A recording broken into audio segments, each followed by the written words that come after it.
Alright, so kumusta mga kaibigan? It's me, Teacher Kevin PH, and we're back with another tech tips, no?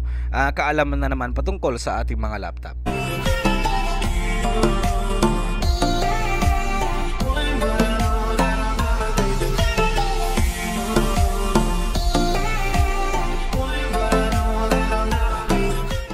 So, nakikita nyo naman mga kaibigan, meron tayong isang bagay dito, laptop battery, and kung papansinin ninyo, boom.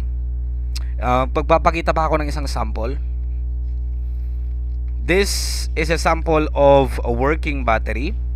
Kung mapapansin nyo, flat na flat lang siya. Pasensya na sa kuko ko, nag-aayos tayo ng printer. So, working battery ito. Alright? And ito naman, yung isa, bloated battery, swollen.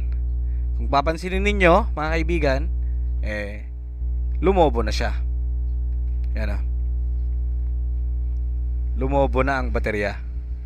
So, ano nga ba ang dahilan kung bakit lumulobo na ang baterya? Number one, pinaka-common is, syempre,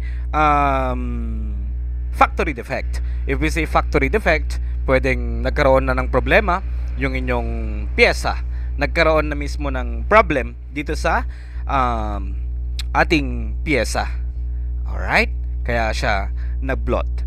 Okay? Swollen batteries, while not common, hindi common ang pagkakaroon ng ganitong problema, mga kaibigan. Okay? There are still some possible reasons na pwede natin i-consider kung bakit nga ba nagkaganito to. Bakit siya lumobo? Okay?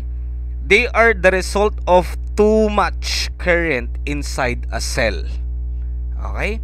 Too much current inside a cell of the battery, which causes up a build-up of heat and gas.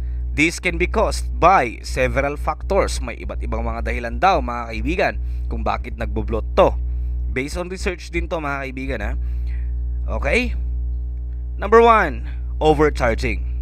Kapag ka na sobrahan, lumalampas, no? For example, kapag 100% na, tinuloy-tuloy pa natin siyang i-charge, magkakaroon talaga ng problema ang ating baterya. Pero hindi lahat ng baterya ay nagbo-bloat.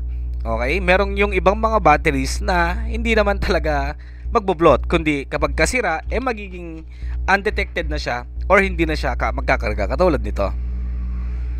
Ganito lang yung mga nagbo-bloat, yung mga flat type, no? Tawag dito Li-ion, yun. Okay? And lithium ion battery.